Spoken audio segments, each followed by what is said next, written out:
दोस्तों आज आईपीएल 2026 का एक और रोमांचक महामुकाबला आरसीबी और मुंबई की टीम के बीच में खेला गया। यह मुकाबला इतना कांटे की टक्कर का था कि इस मैच का रिजल्ट आखिरी गेंद पर निकला, जहां लास्ट ओवर में आरसीबी को जीत के लिए 15 रन चाहिए थे और फिर अंत में जो कुछ हुआ उसने सभी को हैरान कर दिया। तो ऐसे में आज हम आपको इस वीडियो में बताएंगे आरसीबी और मुंबई की टीम के बीच खेले गए इस रोमांचक मुकाबले का पूरा हाइलाइट्स। तो ऐसे में आप इस वीडियो को अंत तक जरूर देखिएगा और अगर आपको भी ये मैच पसंद आया हो तो इस वीडियो को एक लाइक जरूर कर लीजिएगा। दोस्तों आईपीएल 2026 का 54वां मुकाबला रॉयल चैलेंजर्स बेंगलुरु और मुंबई इंडियंस की टीम के बीच रायपुर के शहीद वीर नारायण सिंह स्टेडियम में खेला गया। इस हाई वोल्टेज मुकाबले का आगाज टॉस के साथ हुआ, जहां आरसीबी के कप्तान रजत पाटीदार ने टॉस जीतकर पहले गेंदबाजी करने का फैसला किया और मुंबई इंडियंस को पहले बल्लेबाजी के लिए आमंत्रित किया। जिसके बाद मुंबई की टीम बल्लेबाजी करने उतरी, जहां मुंबई इंडियंस की तरफ से पारी की शुरुआत करने मैदान पर आए दो शानदार फॉर्म में चल रहे बल्लेबाज रोहित शर्मा और रयान रिकल्टन। वहीं दूसरी ओर आरसीबी की तरफ से नई गेंद की जिम्मेदारी अनुभवी तेज गेंदबाज भुवनेश्वर कुमार के हाथों में थी। भुवनेश्वर कुमार ने आते ही अपनी लाइन और लेंथ से बल्लेबाजों पर दबाव बनाना शुरू कर दिया। पहले ओवर की शुरुआती 5 गेंदों पर उन्होंने सिर्फ 5 रन दिए और मुंबई के बल्लेबाज खुलकर शॉट नहीं खेल पाए, लेकिन असली धमाका ओवर की आखिरी गेंद पर देखने को मिला। भुवनेश्वर कुमार ने शानदार गेंद डाली, जिस पर रयान रिकल्टन बड़ा शॉट खेलने के प्रयास में मिड ऑफ की दिशा में कैच थमा बैठे। कप्तान रजत पाटीदार ने कोई गलती नहीं की और आसान सा कैच पकड़ लिया। इसी के साथ मुंबई इंडियंस को पहला बड़ा झटका लग गया। रयान रिकल्टन सिर्फ 2 रन बनाकर पवेलियन लौट गए। इसके बाद मुंबई के लिए नंबर 3 पर बल्लेबाजी करने मैदान पर आए नमन धीर। अब दूसरे ओवर में गेंदबाजी करने आए जोश हेजलवुड, लेकिन इस ओवर में रोहित शर्मा पूरी तरह अलग अंदाज में नजर आए। उन्होंने शुरुआत से ही आक्रामक बल्लेबाजी करनी शुरू कर दी। ओवर की दूसरी गेंद पर रोहित शर्मा ने शानदार टाइमिंग के साथ चौका जड़ा और फिर ओवर की आखिरी 2 गेंदों पर लगातार 2 बेहतरीन छक्के लगाकर स्टेडियम में बैठे फैंस को झूमने पर मजबूर कर दिया। रोहित शर्मा का यह तूफानी अंदाज देखकर ऐसा लग रहा था कि मुंबई इंडियंस तेजी से मैच पर पकड़ बना लेगी, लेकिन तीसरे ओवर में एक बार फिर भुवनेश्वर कुमार ने मैच का पूरा मोमेंटम बदल दिया। उन्होंने अपनी शानदार स्विंग और चतुर गेंदबाजी से मुंबई के बल्लेबाजों को पूरी तरह उलझाकर रख दिया।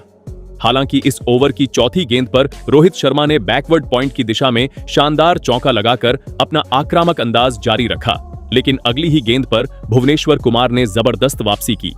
उन्होंने एक धीमी नकल गेंद डाली, जिस पर रोहित शर्मा पूरी तरह चकमा खा गए। गेंद बल्ले का टॉप एज लेकर सीधा विकेट कीपर जितेश शर्मा के हाथों में चली गई। रोहित शर्मा सिर्फ 10 गेंदों पर 22 रन बनाकर आउट हो गए। यह विकेट मुंबई इंडियंस के लिए बड़ा झटका साबित हुआ, क्योंकि रोहित बेहद खतरनाक नजर आ रहे थे। भुवनेश्वर कुमार यहीं नहीं रुके, उन्होंने अगली ही गेंद पर मुंबई इंडियंस को एक और बड़ा झटका दे दिया। इस बार बल्लेबाजी करने आए थे खतरनाक बल्लेबाज सूर्य कुमार यादव, लेकिन भुवनेश्वर कुमार ने उन्हें संभलने का कोई मौका ही नहीं दिया। उन्होंने गुड लेंथ पर बेहतरीन गेंद डाली, जिस पर सूर्य कुमार यादव कवर की दिशा में शॉट खेलने का प्रयास कर बैठे, लेकिन गेंद बल्ले का बाहरी किनारा लेते हुए सीधे स्लिप की तरफ चली गई, जहां विराट कोहली पहले से तैयार खड़े थे। विराट कोहली ने शानदार कैच पकड़ते हुए सूर्य कुमार यादव को गोल्डन डक पर पवेलियन भेज दिया। लगातार 2 गेंदों पर 2 विकेट लेकर भुवनेश्वर कुमार ने मुंबई इंडियंस को पूरी तरह बैकफुट पर धकेल दिया था। अब मुंबई इंडियंस की उम्मीदें तिलक वर्मा और नमन धीर पर टिकी थीं। चौथे ओवर में जोश हेजलवुड एक बार फिर गेंदबाजी करने आए। इस बार उन्होंने काफी नियंत्रित गेंदबाजी की और बल्लेबाजों को बड़े शॉट खेलने का मौका नहीं दिया। हालांकि इस ओवर में नमन धीर ने एक शानदार चौका जरूर लगाया, लेकिन फिर भी मुंबई इंडियंस सिर्फ 6 रन ही बना सकी। इसके बाद 5वें ओवर में भुवनेश्वर कुमार फिर से गेंदबाजी करने आए। नमन धीर ने इस ओवर में कवर पॉइंट के क्षेत्र में एक खूबसूरत चौका लगाया और टीम के स्कोर को आगे बढ़ाने की कोशिश की, लेकिन भुवनेश्वर कुमार लगातार सटीक गेंदबाजी करते रहे और रन गति पर पूरी तरह नियंत्रण बनाए रखा। अब बारी थी पावर प्ले के आखिरी ओवर की। इस ओवर में गेंदबाजी करने आए रसिकदार सलाम। मुंबई इंडियंस के बल्लेबाजों ने इस ओवर में थोड़ा आक्रमण करने का फैसला किया।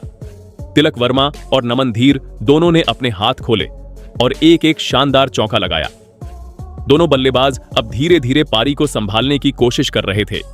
इस तरह पहले 6 ओवर यानी पावर प्ले की समाप्ति तक मुंबई इंडियंस की टीम ने 3 विकेट के नुकसान पर 53 रन बना लिए थे, लेकिन पावर प्ले खत्म होने के बाद आरसीबी के गेंदबाजों ने शानदार वापसी करते हुए मुंबई इंडियंस के रन गति पर पूरी तरह लगाम लगानी शुरू कर दी। जहां 7वें ओवर में गेंदबाजी करने आए रोमारियो शेफर्ड, उन्होंने आते ही अपनी सटीक लाइन और लेंथ से बल्लेबाजों को बांधकर रख दिया। नमन धीर और तिलक वर्मा दोनों ही बड़े शॉट खेलने की कोशिश में थे, लेकिन रोमारियो शेफर्ड ने उन्हें कोई मौका नहीं दिया।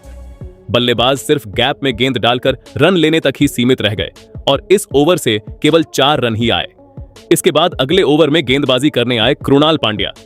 कृणाल ने भी काफी कसी हुई गेंदबाजी की और बल्लेबाजों को खुलकर खेलने का मौका नहीं दिया। हालांकि नमन धीर और तिलक वर्मा ने समझदारी दिखाते हुए लगातार सिंगल और डबल चुराए। दोनों बल्लेबाज जोखिम भरे शॉट खेलने से बच रहे थे और धीरे धीरे पारी को आगे बढ़ाने का प्रयास कर रहे थे। इस ओवर में कोई बाउंड्री देखने को नहीं मिली, लेकिन फिर भी मुंबई इंडियंस ने 8 रन जोड़ लिए। अब 9वें ओवर में गेंदबाजी करने आए युवा स्पिनर सुयश शर्मा। इस ओवर में नमन धीर ने थोड़ा आक्रामक रुख अपनाया। उन्होंने ओवर के दौरान अपने कदमों का शानदार इस्तेमाल किया और down the ground side screen की दिशा में एक बेहतरीन छक्का जड़ दिया। नमन धीर अब धीरे धीरे अपनी लय पकड़ते नजर आ रहे थे। हालांकि सुयश शर्मा ने बाकी गेंदों पर रन गति को नियंत्रित रखा, लेकिन फिर भी इस ओवर से कुल 10 रन आ गए। लेकिन दूसरी ओर कृणाल पांड्या लगातार शानदार गेंदबाजी कर रहे थे। उन्होंने अपनी गति में लगातार बदलाव करते हुए बल्लेबाजों को पूरी तरह उलझा कर रखा। कभी तेज गेंद तो कभी धीमी गेंद डालकर वह बल्लेबाजों को बड़े शॉट खेलने से रोक रहे थे। तिलक वर्मा और नमन धीर दोनों ही उनके खिलाफ सहज नजर नहीं आ रहे थे। इसी दबाव का असर यह रहा कि 10वें ओवर से सिर्फ 7 रन ही आए। अब 10 ओवर की समाप्ति तक मुंबई इंडियंस की टीम ने 3 विकेट के नुकसान पर 82 रन बना लिए थे। इसके बाद 11वें ओवर में कप्तान रजत पाटीदार ने एक बार फिर रोमारियो शेफर्ड को गेंद थमाई, लेकिन इस बार नमन धीर ने ओवर की शुरुआत बेहद आक्रामक अंदाज में की। उन्होंने पहली ही गेंद पर शानदार पुल शॉट खेलते हुए डीप स्क्वायर लेग की दिशा में जोरदार छक्का जड़ दिया, लेकिन रोमारियो शेफर्ड ने छक्का खाने के बाद जबरदस्त वापसी की। उन्होंने अगली 5 गेंदों पर शानदार नियंत्रण दिखाया और बल्लेबाजों को खुलकर खेलने का कोई मौका नहीं दिया।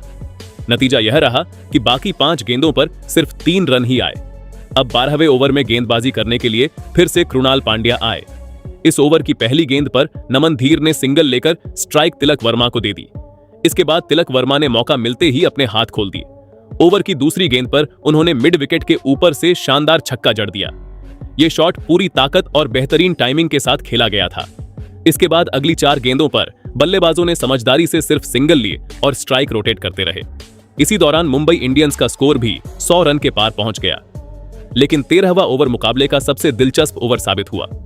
इस ओवर में गेंदबाजी करने आए रसिक दार सलाम। ओवर की शुरुआत नमन धीर ने बेहद शानदार अंदाज में की। उन्होंने पहली 2 गेंदों पर लगातार 2 चौके जड़ दिए। पहला चौका ऑफ साइड में बेहतरीन टाइमिंग के साथ निकला, जबकि दूसरा चौका उन्होंने शानदार प्लेसमेंट के जरिए हासिल किया। ऐसा लग रहा था कि नमन धीर अब अपना अर्धशतक पूरा कर लेंगे, लेकिन तीसरी गेंद पर रसिक दार सलाम ने शानदार वापसी की। उन्होंने एक नीची रहती गेंद डाली, जिस पर नमन धीर पूरी तरह चकमा खा गए और गेंद सीधे स्टंप्स से जा टकराई। इसी के साथ मुंबई इंडियंस को एक और बड़ा झटका लग गया। नमन धीर शानदार बल्लेबाजी करते हुए 32 गेंदों पर 47 रन बनाकर आउट हुए और अपने अर्धशतक से सिर्फ 3 रन दूर रह गए। उनकी पारी ने मुंबई इंडियंस को मुश्किल परिस्थिति से बाहर निकालने में अहम भूमिका निभाई। अब मैदान पर बल्लेबाजी करने आए विल जैक्स। उन्होंने आते ही अपने इरादे साफ कर दिए। ओवर की आखिरी गेंद पर विल जैक्स ने फाइन लेग की दिशा में शानदार चौका जड़ दिया और आरसीबी के गेंदबाजों पर थोड़ा दबाव बनाने की कोशिश की। इसके बाद 14वें ओवर में गेंदबाजी करने आए सुयश शर्मा। ओवर की पहली 2 गेंदों पर बल्लेबाजों ने सिर्फ सिंगल ली, लेकिन फिर तिलक वर्मा ने अपने हाथ खोले और स्लॉग स्वीप खेलते हुए मिड विकेट के ऊपर से शानदार छक्का जड़ दिया।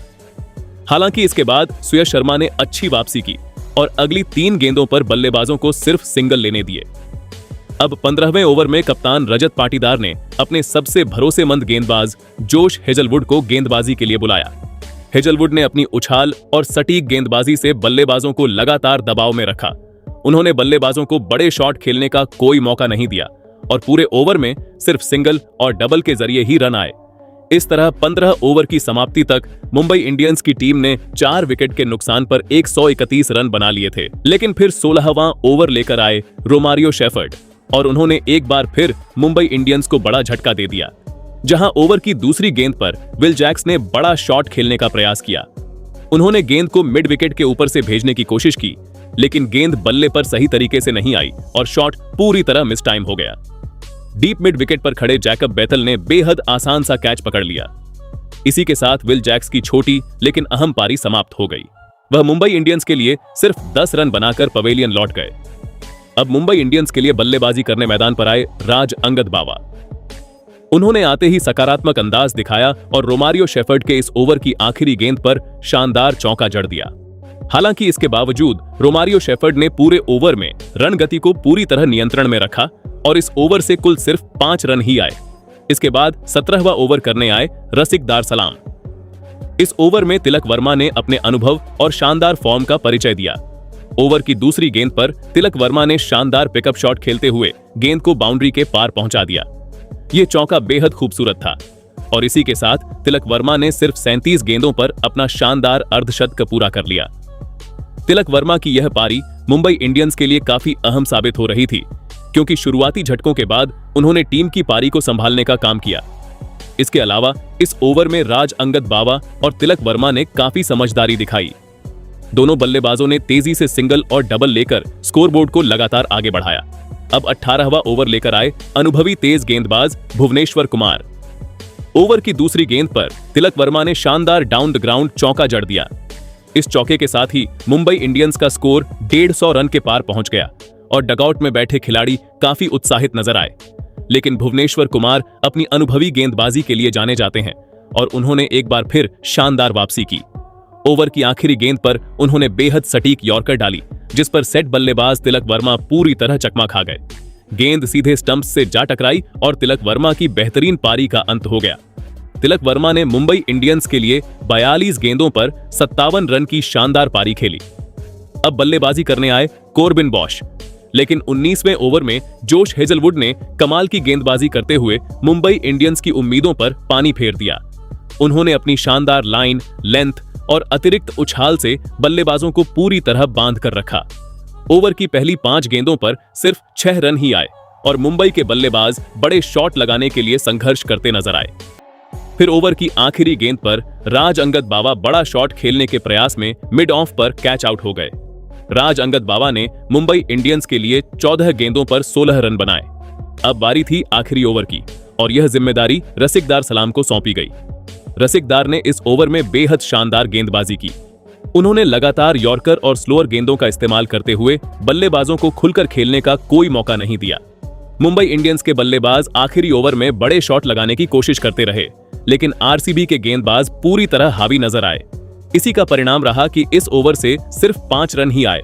इस तरह मुंबई इंडियंस की टीम ने पहले बल्लेबाजी करते हुए 20 ओवरों में 7 विकेट के नुकसान पर 166 रन बनाए और रॉयल चैलेंजर्स बेंगलुरु के सामने जीत के लिए 167 रन का लक्ष्य रखा, जिसके बाद आरसीबी की टीम इस लक्ष्य का पीछा करने के लिए आई, जहां आरसीबी के लिए पारी की शुरुआत करने उतरे विराट कोहली और जैकब बेथल। दूसरी ओर मुंबई की तरफ से नई गेंद संभाली अनुभवी तेज गेंदबाज दीपक चाहर ने। फील्ड पूरी तरह अटैकिंग थी, स्लिप लगी हुई थी और मुंबई की रणनीति साफ थी कि शुरुआत में ही बड़ा विकेट हासिल करना है। लेकिन जैकब बेथल ने पहली ही गेंद से बता दिया कि उनका इरादा सिर्फ टिकने का नहीं बल्कि मैच पर दबदबा बनाने का है। जहां ओवर की पहली 2 गेंदों पर ही जैकब बेथल ने अपना अटैकिंग इंटेंट बताते हुए लगातार बेक 2 बेक 2 चौके जड़ दिए। लेकिन दीपक चाहर भी इतने अनुभवी गेंदबाज हैं कि ज्यादा देर दबाव में नहीं रहते। उन्होंने तुरंत अपनी लाइन और लेंथ बदली, गति में बदलाव किया और फिर ओवर की चौथी गेंद पर मैच का सबसे बड़ा पल देखने को मिला। सामने थे विराट कोहली। विराट ने मिड ऑफ के ऊपर से गेंद को उठाकर खेलने की कोशिश की, लेकिन गेंद बल्ले पर सही तरह से आई नहीं। गेंद हवा में गई और मिड ऑफ पर खड़े राज अंगद बावा ने कोई गलती नहीं की, आसान सा कैच ले लिया और विराट कोहली गोल्डन डक बनाकर पवेलियन लौट गए। अब आरसीबी को शुरुआती और बहुत बड़ा झटका लग चुका था, जिसके बाद नंबर 3 पर बल्लेबाजी करने आए देवदत्त पडिक्कल। दबाव काफी था, लेकिन देवदत्त ने आते ही अपना आत्मविश्वास दिखाया। उन्होंने अपनी पहली ही बाउंड्री फाइन लेग की दिशा में खेलते हुए शानदार चौका लगाया और बता दिया कि वह दबाव में टूटने वाले नहीं हैं। अब दूसरा ओवर लेकर आए दुनिया के सबसे खतरनाक डेथ बॉलर्स में से एक जसप्रीत बुमराह। बुमराह ने आते ही अपनी क्लास दिखानी शुरू कर दी। एकदम टाइट लाइन, सटीक यॉर्कर लेंथ और लगातार बल्लेबाजों को बांध कर रखा। ना बेथल कोई बड़ा शॉट खेल पाए, ना देवदत्त। पूरे ओवर में सिर्फ 4 रन आए, जिसके बाद तीसरे ओवर में एक बार फिर दीपक चाहर गेंदबाजी करने लौटे और इस बार उनका निशाना थे देवदत्त पडिक्कल। पहली 4 गेंदों पर दीपक ने इतनी सटीक गेंदबाजी की कि देवदत्त स्ट्राइक तक रोटेट नहीं कर सके। डॉट बॉल पर डॉट बॉल और दबाव लगातार बढ़ता जा रहा था, लेकिन 5वीं गेंद पर देवदत्त ने आखिरकार अपने हाथ खोले। थोड़ी सी जगह मिली और उन्होंने गेंद को थर्ड मैन के ऊपर से शानदार तरीके से उछालते हुए सीधा बाउंड्री के पार भेज दिया और शानदार छक्का लगा। लेकिन क्रिकेट में अगली गेंद क्या कर सकती है, कोई नहीं जानता। दीपक चाहर ने तुरंत वापसी की। अगली गेंद ऑफ स्टंप के बाहर रखी। देवदत्त ने कट शॉट खेलने की कोशिश की, लेकिन गेंद बल्ले का किनारा लेकर सीधा विकेट कीपर रियान रिकल्टन के दस्तानों में चली गई। देवदत्त पडिक्कल 11 गेंदों पर 12 रन बनाकर आउट हो गए। अब आरसीबी खुद कप्तान रजत पाटीदार बल्लेबाजी करने मैदान पर आए। टीम मुश्किल में थी और अब कप्तान से बड़ी पारी की उम्मीद थी, लेकिन चौथे ओवर में जसप्रीत बुमराह ने फिर अपनी क्लास दिखाई। उनकी तेज गति, सटीक लाइन और उछाल के सामने बल्लेबाज पूरी तरह संघर्ष करते नजर आए। हालांकि इस ओवर में कुछ सिंगल डबल जरूर आए, लेकिन कोई बड़ा शॉट नहीं लगा। 5वें ओवर में दीपक चाहर ने फिर कमाल की कसी हुई गेंदबाजी की। हर गेंद बल्लेबाजों को सोचने पर मजबूर कर रही थी। हालांकि इस ओवर में रजत पाटीदार ने एक शानदार चौका लगाकर दबाव थोड़ा कम करने की कोशिश की। अब बारी थी पावर प्ले के आखिरी ओवर की। गेंदबाजी करने आए कॉर्बिन बॉश और उन्होंने आते ही आरसीबी को तीसरा बड़ा झटका दे दिया।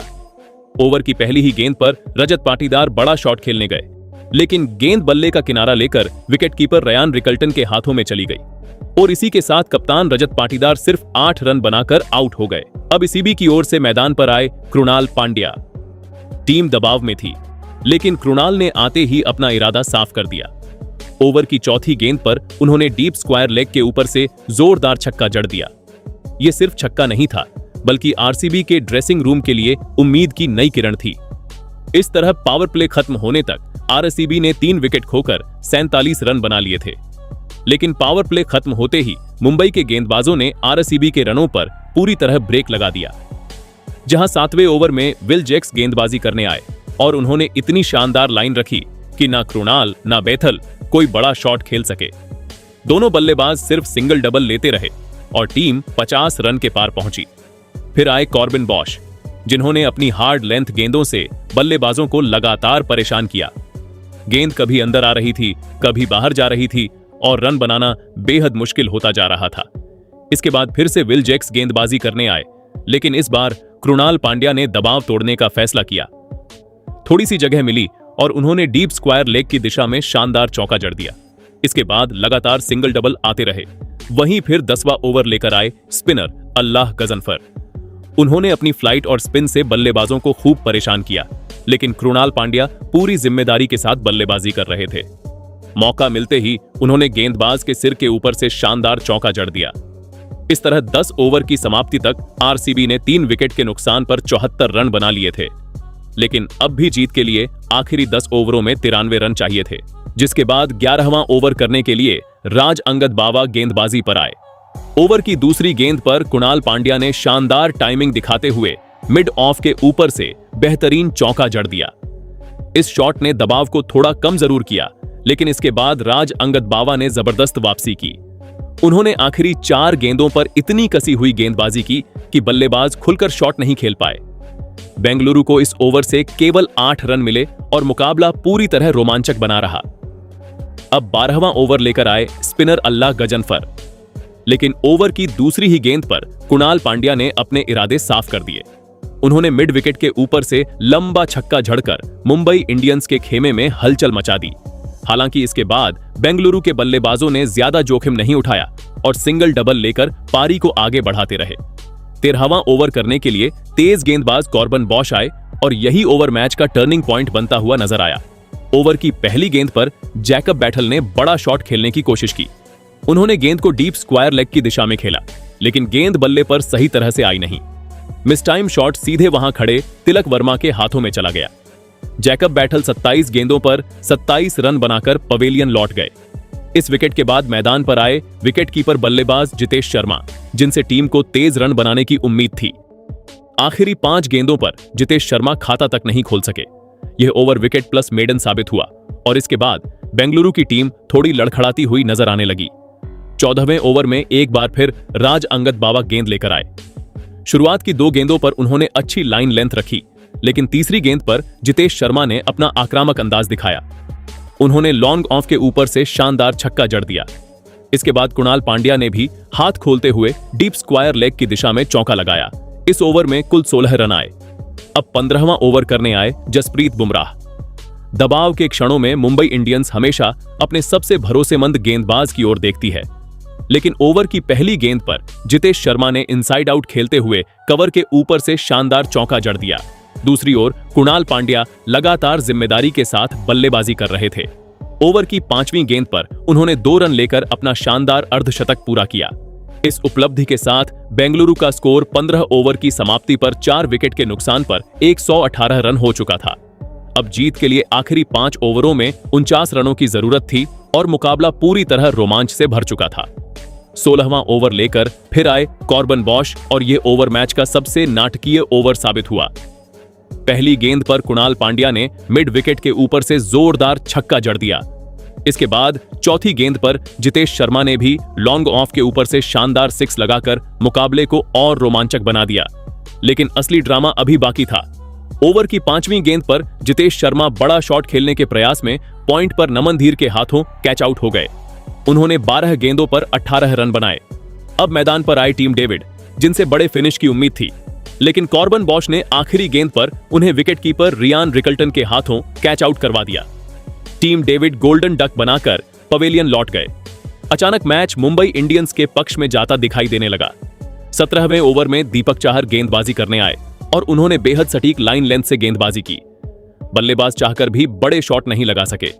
इस ओवर में केवल 6 रन आए और दबाव लगातार बढ़ता चला गया। अब 18वां ओवर लेकर आए अल्लाह गजनफर। ऐसा लग रहा था कि मैच पूरी तरह मुंबई की पकड़ में है, लेकिन कुणाल पांड्या अभी हार मानने को तैयार नहीं थे। उन्होंने इस ओवर की तीसरी और 5वीं गेंद पर शानदार छक्के जड़ दिए। हालांकि आखिरी गेंद पर अल्लाह गजनफर ने जोरदार वापसी करते हुए कुणाल पांड्या को लॉन्ग ऑन पर तिलक वर्मा के हाथों कैच आउट करवा दिया। कुणाल पांड्या ने 46 गेंदों पर 73 रनों की शानदार और जिम्मेदार पारी खेली। अब आखिरी 2 ओवरों में बेंगलुरु को 18 रनों की जरूरत थी। 19वां ओवर करने आए जसप्रीत बुमराह और उन्होंने अपनी क्लास दिखा दी। बुमराह ने बल्लेबाजों को बड़े शॉट खेलने का कोई मौका नहीं दिया। उनकी सटीक यॉर्कर और धीमी गेंदों के सामने बल्लेबाज संघर्ष करते नजर आए। इस ओवर में केवल 3 रन आए। अब आखिरी ओवर में जीत के लिए 15 रन चाहिए थे। 20वां और आखिरी ओवर लेकर आए युवा गेंदबाज राज अंगद बावा। शुरुआत की 3 गेंदों में एक वाइड और एक नो बॉल जरूर रही, लेकिन तीसरी वैध गेंद पर रोमारियो शेफर्ड बड़ा शॉट खेलने के प्रयास में बैकवर्ड पॉइंट पर तिलक वर्मा को कैच थमा बैठे। उन्होंने 11 गेंदों पर केवल 4 रन बनाए। अब बल्लेबाजी करने आए भुवनेश्वर कुमार। आखिरी 3 गेंदों पर 10 रन चाहिए थे। तभी अगली गेंद फिर वाइड हो गई और मुकाबला और रोमांचक बन गया। चौथी गेंद पर भुवनेश्वर कुमार ने इनसाइड आउट खेलते हुए कवर के ऊपर से शानदार छक्का जड़ दिया। अब समीकरण पूरी तरह बदल चुका था। अगली गेंद पर भुवनेश्वर ने 1 रन लेकर स्ट्राइक राशिक सलाम को दे दी। अब आखिरी गेंद पर 2 रन चाहिए थे। पूरा स्टेडियम सांसें रोक कर बैठा था। राज अंगद बावा ने गेंद डाली और राशिक सलाम ने तेजी से दौड़ते हुए 2 रन पूरे कर लिए। इसी के साथ बेंगलुरु की टीम ने बेहद रोमांचक मुकाबले में 2 विकेट से शानदार जीत दर्ज कर ली।